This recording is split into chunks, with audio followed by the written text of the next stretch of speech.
Bonjour et bienvenue dans Audicast. Dans chaque épisode, nous plongeons dans les enjeux et les innovations des réseaux sociaux qui transforment notre manière de communiquer.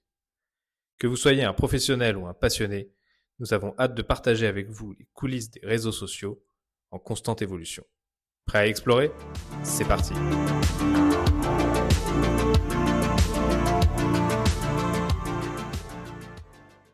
Maxime Saïda, né en 1970, diplômé de Sciences Po et titulaire d'un MBA à l'INSEE, il commence sa carrière dans le conseil puis rejoint le groupe Canal en 2004. Très vite, il s'impose comme un stratège reconnu dans l'univers des médias et du numérique. En 2015, comme Vivendi rachète Dailymotion, c'est lui qui prend la tête de la plateforme. L'objectif affiché, transformer un acteur en déclin en une plateforme premium capable de rivaliser, au moins partiellement, avec YouTube. Lorsqu'il hérite de Dailymotion, Maxime Saïda prend la mesure d'un chantier immense. YouTube a déjà écrasé le marché mondial. Les créateurs et les spectateurs ont migré en masse. L'image de Dailymotion s'est ternie, souvent réduite à celle d'un plan B oublié du streaming. Saïda choisit donc de changer de cap. Plutôt que de courir derrière YouTube, il repositionne Dailymotion autour de contenus premium, éditorialisés et partenaires, en particulier dans les domaines de la musique, du sport et de l'information. Maxime Saïda est connu pour son pragmatisme et son sens de la stratégie. À la différence de patrons flamboyants comme Zuckerberg ou Musk, il s'exprime peu dans les médias, mais avance avec méthode. Sa vision pour Dailymotion est réaliste. Il sait que la plateforme ne reviendra jamais numéro 1 mondial, mais qu'elle peut trouver sa place en misant sur des contenus de qualité dans un cadre éditorial contrôlé. Diriger Dailymotion aujourd'hui, ça a affronté plusieurs tempêtes.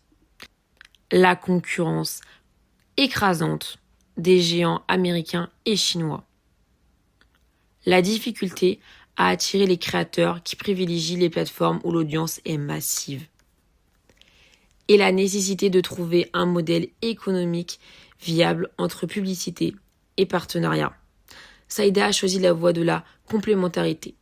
Faire de Dailymotion une vitrine de contenu premium, un outil au service de Vivendi plutôt qu'un réseau social global.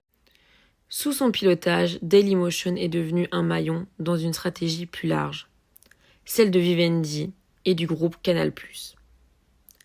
La plateforme s'intègre dans un écosystème où le streaming, les contenus premium et la distribution numérique sont clés. Elle n'est plus le concurrent de YouTube, mais un acteur de niche qui s'adresse à un public cible et alimente des synergies avec les autres branches du groupe. Maxime Saïda n'est pas le créateur visionnaire de Dailymotion, il en est le gardien.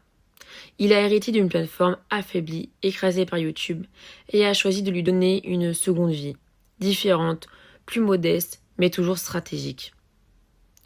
L'histoire retiendra sans doute que Dailymotion n'a pas su rivaliser avec les géants mondiaux, mais grâce à Saïda, la plateforme n'a pas disparu.